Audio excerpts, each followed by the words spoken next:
Hello, my fellow countrymen, and welcome back. I haven't put anything up in English this week. I've been a little bit back and forth on what it is I'm going to do in English versus Spanish. And I think I've decided that everything I put in English, I'm going to do in Spanish and vice versa. That may vary a little bit, but I'll do what I can. So what I'm going to do here is a compilation of the last two videos that went up in Spanish. And this is, I was thinking about where exactly to be able to start the American story. Because I know last week we celebrated the Declaration of Independence, the 4th of July, and 1776. But to really understand the American story, we have to go back. We have to go back another 300 years. In fact, I'm going all the way back to 1450. This is 42 years before Christopher Columbus even set sail for the Americas for the first time. And so what I want to do is start in 1450. We have the invention of the printing press. Why is that such a big deal? Because prior to that, books were a very rare commodity. Any book that existed had been handwritten.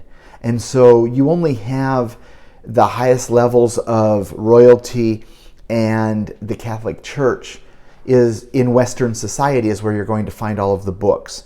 But other people and at a more common level didn't have books, didn't have access to the information contained. But in 1450 we have the invention of the Gutenberg printing press. And now all of a sudden books can start to be mass produced. Among these books, the Bible. Now people who had never had an opportunity to read the Bible are doing so. And in doing so, there's a lot of questions that start coming up when people start trying to reconcile all the activities of the church and the teachings of within the church with the writings of the Bible. Now, this is a period where we're kind of coming out of the Dark Ages and into the Renaissance, the Age of Enlightenment. Another title of that period happens to be the Protestant Reformation. And the reason for the Protestant Reformation is precisely this. A lot of people start reading the Bible, questioning the activities of the Catholic Church, and start protesting against it. The father of the Reformation is a man named Martin Luther. He was a historian, academic, theologian. He was a Catholic priest at the time. And he starts reading the Bible and trying to reconcile it with all of what's being taught within the church and the activities. And he has a number of questions.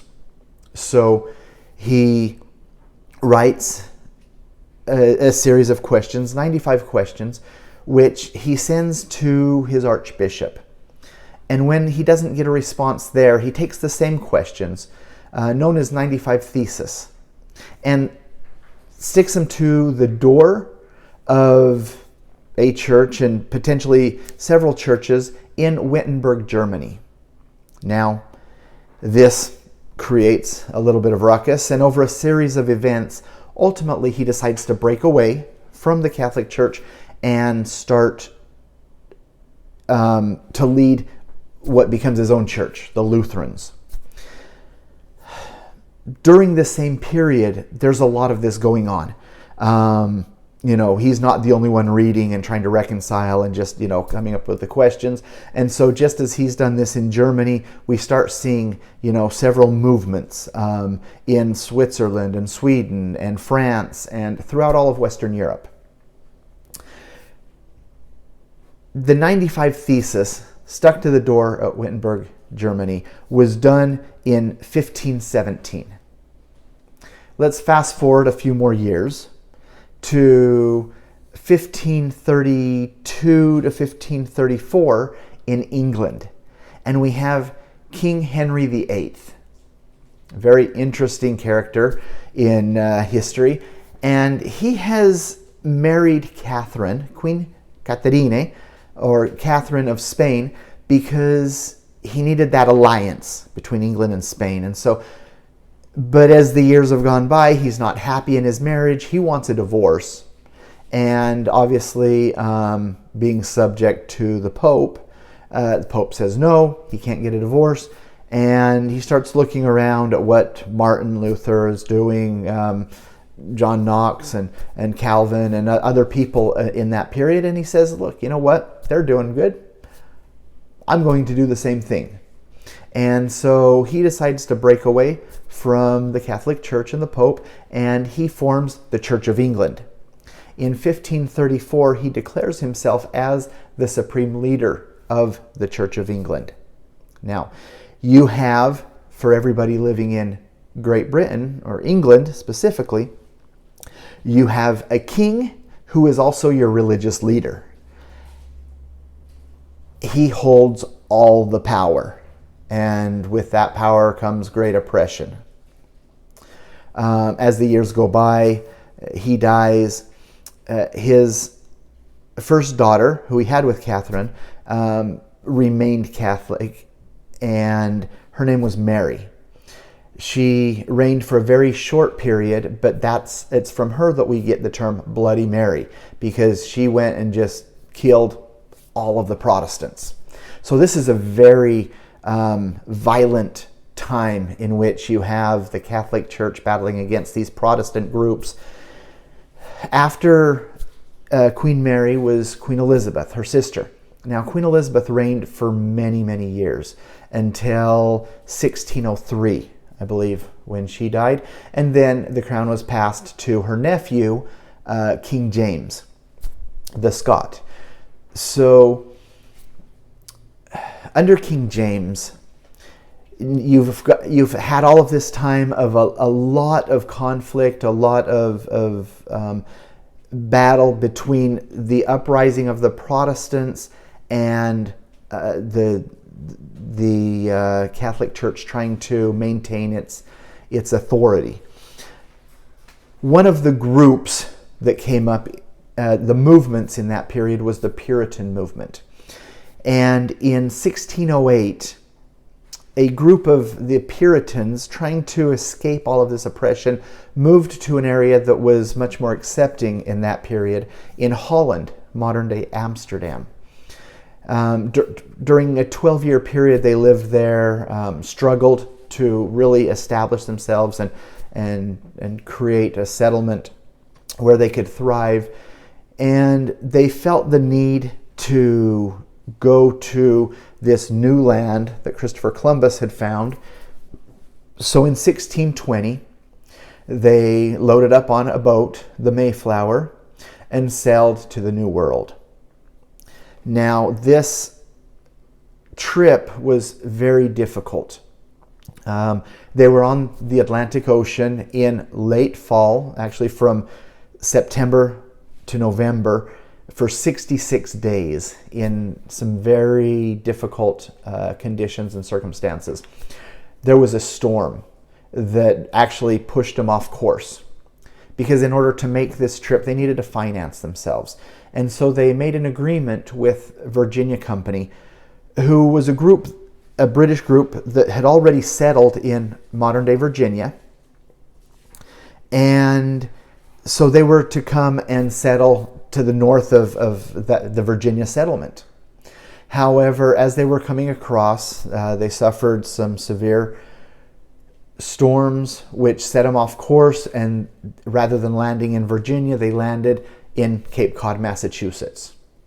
So they landed where there wasn't anybody else under the crown, and under some very difficult circumstances. Of the 102 people who came on the Mayflower, only 50% of them survived that first winter. Okay, they arrived in Cape Cod, took about a month of searching and exploring the area to finally determine that they were going to settle in an area named Plymouth. Plymouth had been abandoned even by the Native Americans, who had suffered a plague there and considered the land to be cursed. So they had left that area, and the Pilgrims figured that they now had an area that they could finally settle in.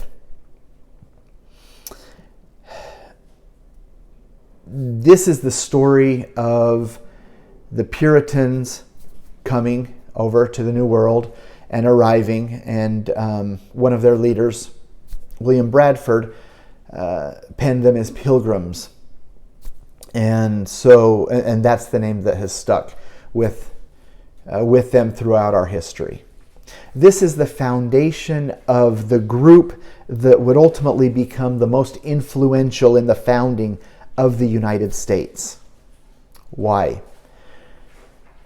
After their 66-day voyage across the Atlantic and arriving at Cape Cod, before anybody disembarked, and because they had veered from where they were supposed to arrive, they knew that they were on their own. They had to create some agreement amongst themselves which would govern this new establishment. And so what's known as the Mayflower Compact was prepared. Now, the Mayflower Compact was a very simple document. Basically, it just says this: "In the name of God, amen. We whose names are underwritten, the loyal subjects of our dread sovereign Lord King James." So even despite the oppression and the poor treatment that they had received under the British Crown, they weren't renouncing the Crown. They were just trying to create separation to where they were able to worship as they chose to worship, according to the dictates of their own consciousness. Okay?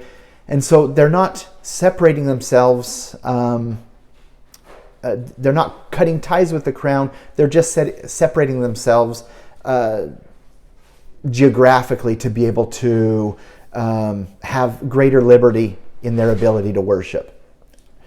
It says, "By the grace of God of Great Britain, France, and Ireland King, defender of the faith, etc., having undertaken for the glory of God and advancement of the Christian faith and honor of our King and country, a voyage to plant the first colony in the northern parts of Virginia, do by these present solemnly and mutually in the presence of God and one another, covenant and combine ourselves together in a civil body politic, for our better ordering and preservation and furtherance of the ends of aforesaid, and by virtue hereof to enact, constitute, and frame such just and equal laws, ordinances, acts, constitutions, and offices from time to time, as shall be thought most meet and convenient for the general good of the colony." So, now here we have the very first example in the Americas of a document of self-government that says, one person is not over another. I'm not going to tell you what you have to do. Rather, we come together as a common body, a civil body politic, as it says, to be able to create whatever is going to be in the best interest of all of us together. This is the foundation for many of the principles that we have in the Constitution today. So we have a group, they've come to the Americas seeking their religious liberty. It was not an easy feat. Many of them died. And they were supposed to go to Virginia, but a storm pushed them north to where they landed in Massachusetts. My personal opinion is that this was not by chance. This was divine providence.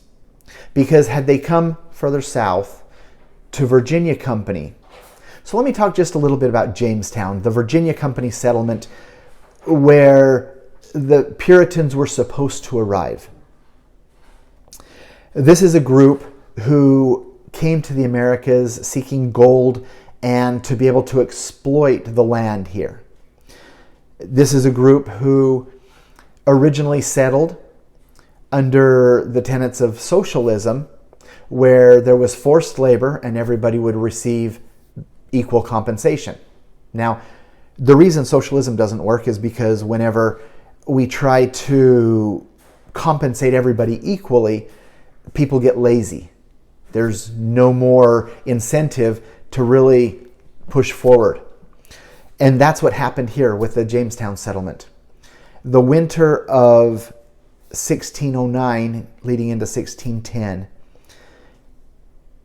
was really terrible because they had gotten lazy. There was a bad crop season, and they had no food leading into the winter.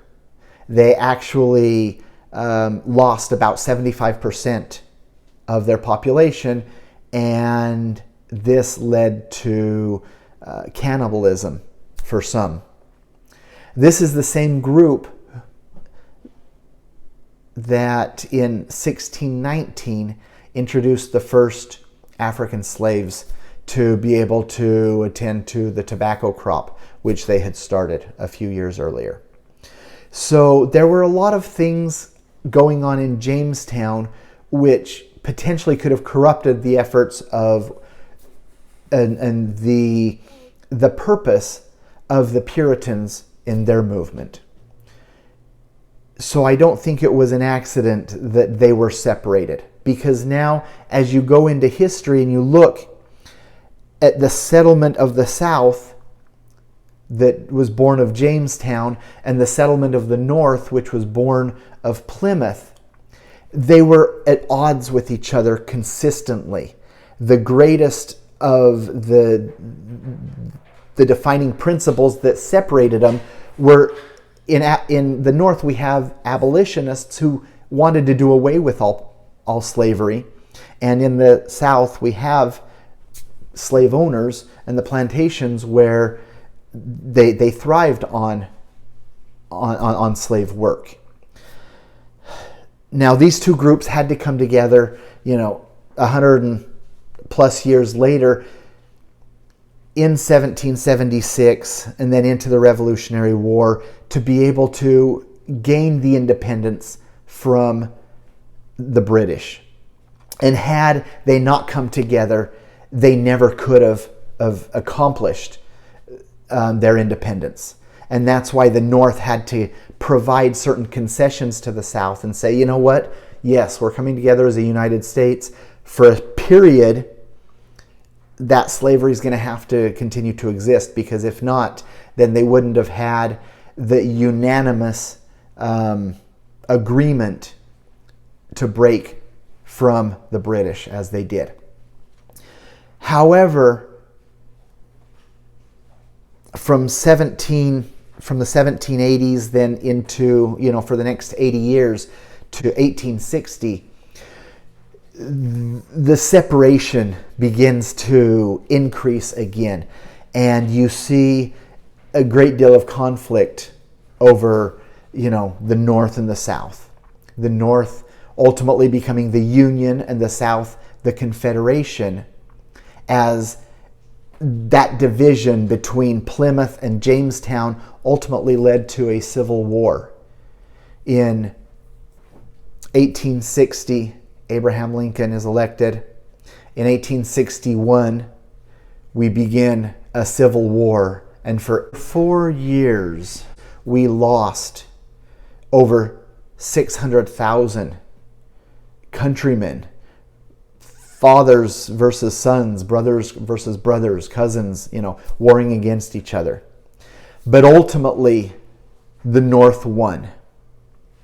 Ultimately, we came out and said, slavery is wrong. We cannot live that way. And so we have Plymouth based on religious liberty. Jamestown based on seeking out gold and riches and exploitation and being willing to use slaves to accomplish it. Yet, ultimately, it was the Union in the North with its Plymouth founding that won against the Confederation in the South, and thus proving that this country is based on the founding principles of Christian religious tradition and common law, which we have from the Puritan Movement and the Pilgrims who arrived in Massachusetts. We also gather from the Pilgrims, the principles of private property and free market economies. So, and I stress that this is the difference between the arrival of Plymouth versus the arrival of Jamestown.